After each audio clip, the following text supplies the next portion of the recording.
Before we get to the CBAM specifically, I would like to just highlight that the CBAM needs to be understood, CBAM being carbon border adjustment mechanism, needs to be understood within a broader context.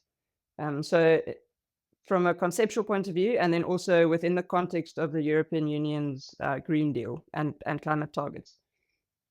So in the first instance, there are three important concepts that I would just like to sort of pull out. The first one is the CBAM, and not only the European Union CBAM, but also potential other carbon border adjustment mechanisms or charges or taxes that are set to be implemented around the world, potentially in coming years. And that is, what must be noted there is that CBAM is a very specific mechanism. It's a specific regulatory mechanism within a much bigger toolkit of countries in order to try and reach their climate targets. So this one specifically is aimed at products that are usually quite carbon intensive and products that are being imported into a specific jurisdiction.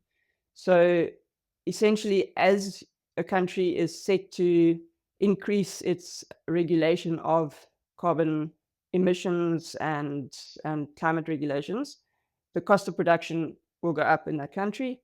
And in order to they say, level the playing fields with imports to ensure that carbon intensive imports don't undercut the market or undermine the climate commitments of that country, this is a charge that is then levied on those specific carbon intensive imports into that country from jurisdictions that might have less intensive regulations on environmental regulations or prices on carbon. So CBAM is a specific regulatory mechanism within a greater toolkit. The next sort of concept is this nexus, increasing nexus between climate regulation and international trade regulation. And probably over the last sort of 4 years, we've seen a massive increase in a clash almost between the way that international economy was regulated over the last, say, 50 years and the increasing introduction of climate measures by countries. Now, this is done because countries have all signed up to the Paris Agreement. They have specific commitments that they need to reach, and they're busy putting in place laws and regulations in order to try and reach these commitments. Unfortunately, this is done in different ways, and well, fortunately, in many cases. But what this means is that you have these climate regulations that are being put in place to try and achieve decarbonisation in different countries at different times in different ways. And these are often clashing in almost a conceptual manner with the way in which we try to regulate free and fair trade.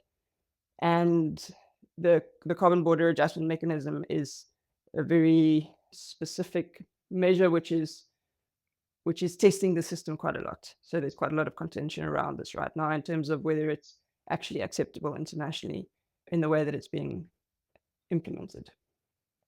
And then the final concept that I just wanted to highlight before I start is that you have a lot of corporate level decarbonisation, environmental, what is historically, or what is generally known as ESGs, environmental, social, and governance commitments at a corporate level.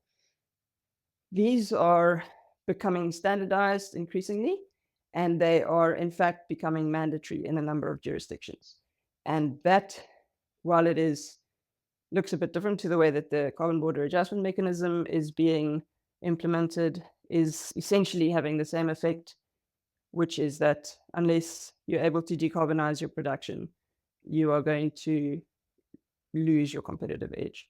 Increasingly, these regulations are also looking at your supply chain, so decarbonization of your supply chain, which is often referred to as Scope 3 emissions. And with the increase of that, and that's set to increase over the next few years, we will see a much broader pressure being applied across economies to decarbonize much further than just the carbon border adjustment mechanism.